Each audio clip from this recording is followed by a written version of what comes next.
Left hand আর right hand limit দুটো সমান। তাহলে নির্দ্বিধায় আমি বলতে পারবো যে limit x tends two 3 x plus 2 এর অস্তিত্ব আছে। কিন্তু এত সিম্পল অঙ্কগুলো হয় না, আমাদের সেই সিম্পল না জটিল বিষয়টা নিয়ে আলোচনা করতে হবে। যেমন এই ক্ষেত্রে আমি দেখলাম এটা আমাদের ক্লাস 11-এর লিমিট লেসনের ডিসকাশন সেকেন্ড পার্ট। এর আগে একটা পার্ট ডিসকাস করা হয়েছিল, এটা সেকেন্ড পার্ট। যেমনটা তোমরা থাম্বনেইলে দেখলে যে লিমিটের কোন ক্ষেত্রে অস্তিত্ব থাকে কোন ক্ষেত্রে থাকে না সেই বিষয়ে ডিটেলসে আলোচনা করা হয়েছে, এবং এই যাবতীয় অঙ্কগুলো যেন সলভ করতে পারো সেই রকম পরিস্থিতি তৈরি করে দেওয়া হয়েছে। তবে চলো আজকে ভিডিও শুরু করা যাক। সীমার অস্তিত্ব, এটা নিয়ে আজকে আমরা আলোচনা করব, কারণ এই টাইপের কোয়েশ্চেন বেশ এক্সামে আসে। আর লিমিটের এই টাইপের বিষয় নিয়ে অনেকের কনফিউশন থাকে যে কোন ভেরিয়েবলের কোন ভ্যালুর জন্য ফাংশনের অস্তিত্ব থাকবে বা কোন ক্ষেত্রে থাকবে না। তো সবার ফার্স্টে আমরা ধরে নিচ্ছি একটা সীমা অর্থাৎ লিমিট এক্স টেন্স টু এ, এর জন্য একটা ফাংশন এফ অফ এক্স, এর অস্তিত্ব থাকবে কি থাকবে না সেটা আমরা কিভাবে বের করব।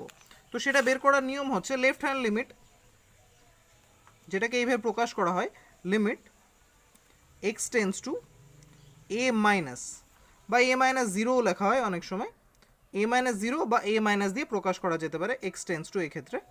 এর অর্থ হচ্ছে এক্সের ভ্যালু লেফট হ্যান্ড থেকে অর্থাৎ বাম পক্ষ থেকে ক্রমে এ এর দিকে আসছে। আর right hand limit limit x tends to a plus বা এ প্লাস জিরো, যেমন এক্ষেত্রে এ মাইনাস জিরো, এক্ষেত্রে এ প্লাস জিরো প্রকাশ করা হয় এফ অফ এক্স।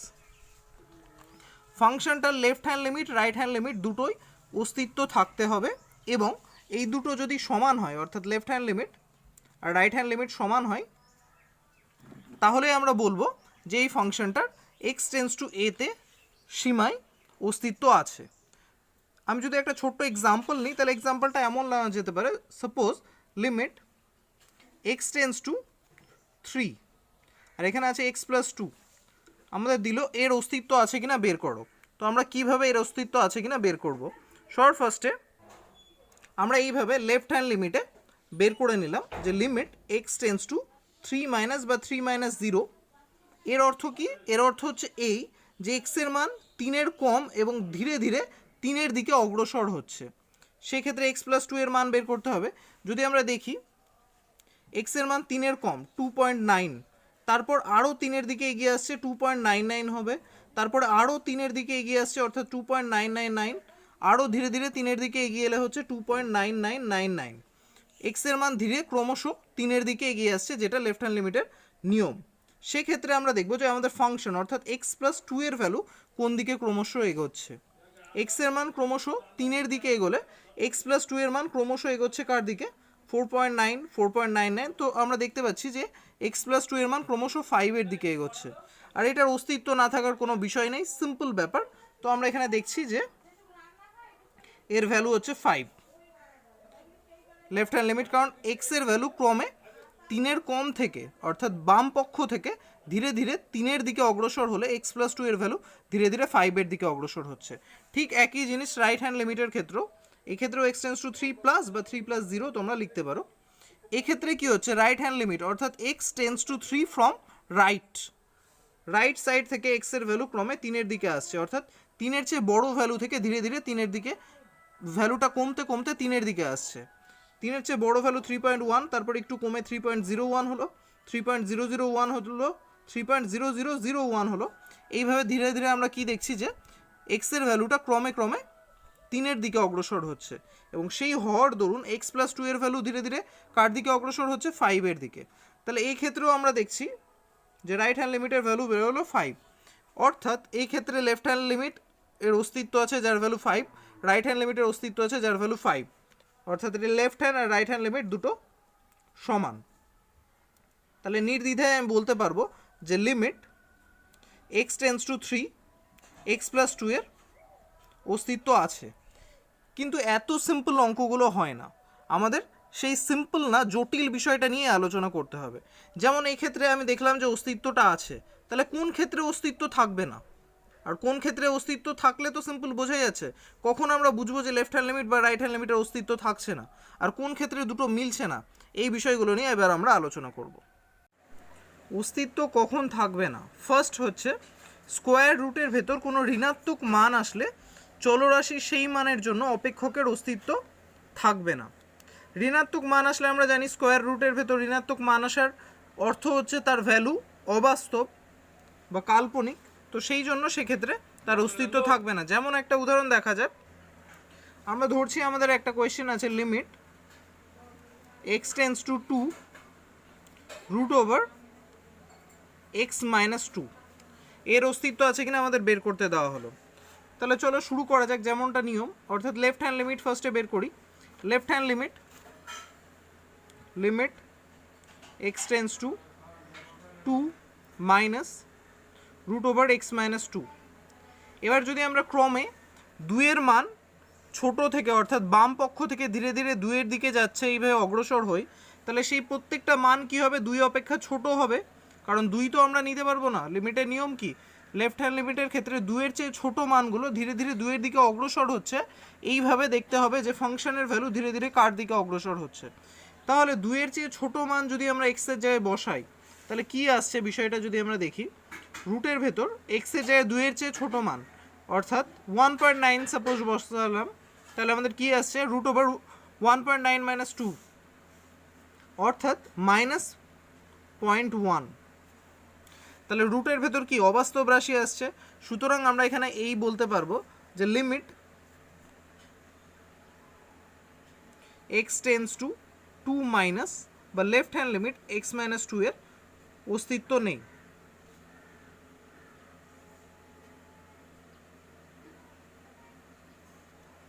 আশা করি বিষয়টা আমি বোঝাতে পারলাম, কারণ এই ক্ষেত্রে x টেন্স টু 2 মাইনাস অর্থাৎ 2 অপেক্ষা ছোট মান নিলে আমাদের রুটের ভেতর মাইনাস টার্ম আসছিল যেটা অবাস্তব মান, সেই দরুন লেফট হ্যান্ড লিমিটের এই ক্ষেত্রে অস্তিত্ব নেই। এমনই যদি আমাদের ফাংশন একটা এমন থাকতো অর্থাৎ limit x tends to 2 root over 2 minus x এমনটা, তাহলে সেক্ষেত্রে যদি আমরা রাইট হ্যান্ড লিমিট বের করতে যেতাম, তাহলে কি হতো? রাইট হ্যান্ড লিমিটের ক্ষেত্রে limit x tends to 2 plus অর্থাৎ x এর মান ক্রমশ 2 এর চেয়ে বড় কোনো দিক থেকে 2 এর দিকে অগ্রসর হচ্ছে, রুট ওভার 2 মাইনাস এক্স। তাহলে এই ক্ষেত্রে x এর যে মানগুলো পাওয়া যেত তারা প্রত্যেকে 2 অপেক্ষা বড় হতো, এবং সেক্ষেত্রে এই যে রুটের ভেতর মানটা পাওয়া যেত সেটা কি পাওয়া যেত? সাপোজ x এর আমি একটা মান ধরলাম 2 অপেক্ষা বড় হচ্ছে 2.1, তাহলে এখানে আমাদের ভ্যালু বেরোতো 2 মাইনাস 2.1 অর্থাৎ 2 minus root over 2 minus x এর ভ্যালু কি বেরোতো? যদি এক্স এর ভ্যালু 2.1 নেওয়া হতো তাহলে বেরোতো রুট ওভার মাইনাস 0.1, অর্থাৎ আবারও সেই রুটের ভেতর ঋণাত্মক সংখ্যা অর্থাৎ অবাস্তব মান। তাহলে এই ক্ষেত্রেও আমি এই বলতে পারতাম যে রাইট হ্যান্ড লিমিট অর্থাৎ এই টার্মের অস্তিত্ব নেই।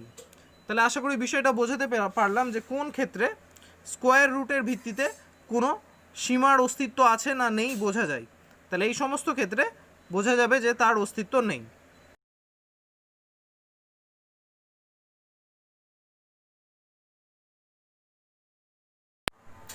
অস্তিত্ব থাকবে না দ্বিতীয় নম্বর বলেছে, চলরাশির কোনো মানের জন্য লগ বা লগারিদমের নিধানে ঋণাত্মক বা 1 আসলে চলরাশির সেই মানের সীমাতে অপেক্ষকের অস্তিত্ব থাকবে না, আবার লগ 0 আসলে সেক্ষেত্রেও অস্তিত্ব থাকবে না। বিষয়টা আমরা ধীরে ধীরে বুঝে বুঝে করার চেষ্টা করি। সাপোজ একটা উদাহরণ নিচ্ছি, আমাদের একটা ফাংশন দিয়েছে লিমিট x টেন্স টু 2, আর এখানে ফাংশনটা আছে লগ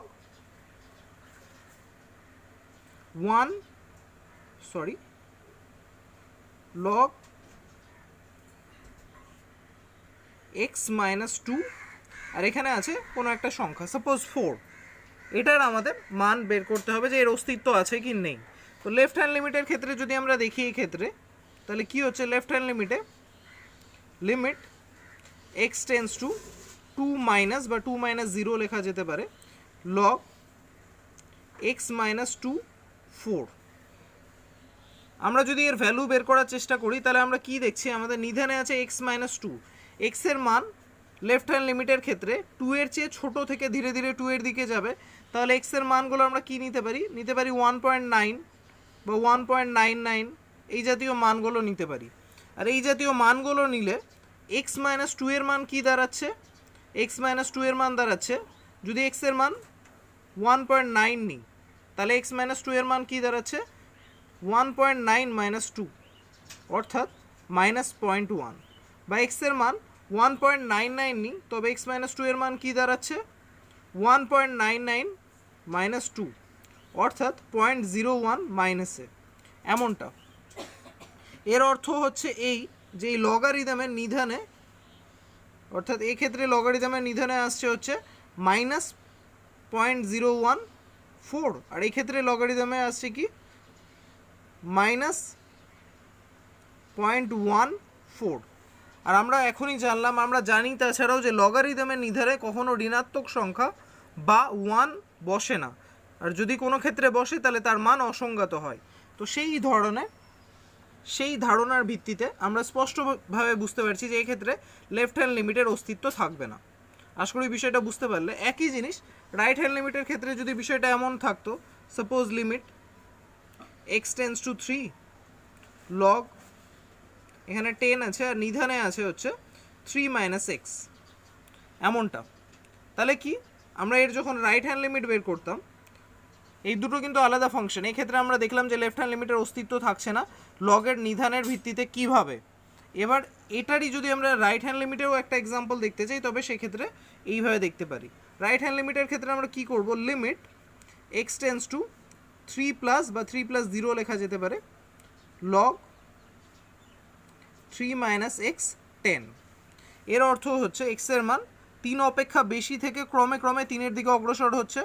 তাহলে 3 অপেক্ষা বেশি সে মানটা আমি নিতে পারি 3.1 এক্সের মানটা, বা নিতে পারি 3.11, এই যাবতীয় মানগুলো নিতে পারি।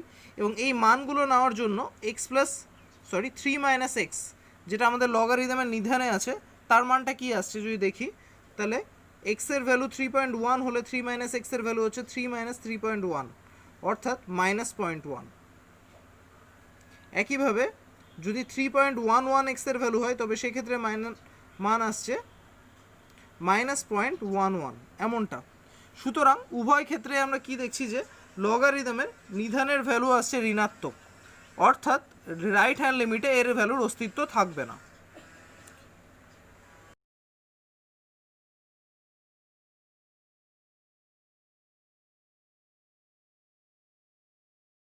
অস্তিত্ব কখন থাকবে না, তৃতীয় নিয়মটা দেখার আগে কয়েকটা জিনিস একটু আমরা জেনে নেব।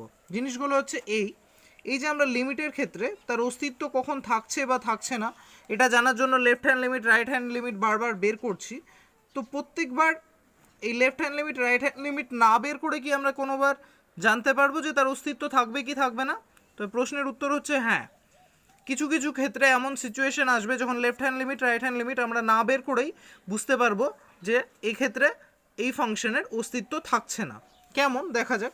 সাপোজ একটা কোয়েশ্চেন আছে, লিমিট x টেন্স টু 2 বা x tends to pi, suppose 1/পাই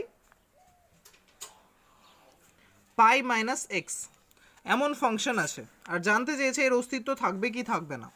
তাহলে এই ক্ষেত্রে একটা জিনিস দেখো, লিমিটের ক্ষেত্রে আমরা কি দেখেছি? লিমিটের ক্ষেত্রে আমরা সাধারণত এই যে এক্সের এই ভ্যালুটা যা হয় সেটা বসিয়ে অ্যান্সার বের করার চেষ্টা করি, এক্স টেন্স টু যা দেওয়া থাকে। কিন্তু এই ক্ষেত্রে যদি আমরা তা করতে যাই তাহলে কি বেরোবে? 1/পাই মাইনাস পাই, অর্থাৎ 1/0, যার ভ্যালু অসংজ্ঞাত আমরা সবাই জানি। এক্ষেত্রে অস্তিত্ব কখন থাকবে না, তৃতীয় নিয়মটা হচ্ছে সীমার মানের জন্য অপেক্ষকের প্রাপ্ত মানের হর 0 হলে তার অস্তিত্ব সেই সীমায় থাকবে না। এক্ষেত্রে যেমনটা আমরা দেখলাম, এক্ষেত্রে লেফট হ্যান্ড লিমিট বা রাইট হ্যান্ড লিমিট করার কোনো প্রয়োজন নেই। এক্ষেত্রে আমরা দেখতে পাচ্ছি যে এক্স টেন্স টু পাই হলে আমাদের প্রাপ্ত মানটা 1/0, অর্থাৎ অসংজ্ঞাত আসছে। সুতরাং আমরা এখানে স্পষ্ট লিখতে পারবো limit x tends to pi 1/পাই মাইনাস এক্স এর অস্তিত্ব নেই।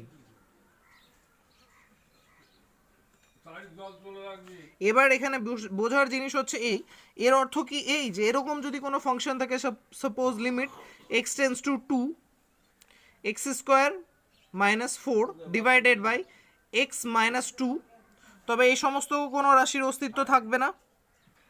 সেক্ষেত্রে কিন্তু বিষয়টা তা না। এখানে আমাদের আর একটা সিম্পল জিনিস জানতে হবে। জিনিসটা হচ্ছে এই যে সীমা আর অপেক্ষকের ক্ষেত্রে পার্থক্য কি।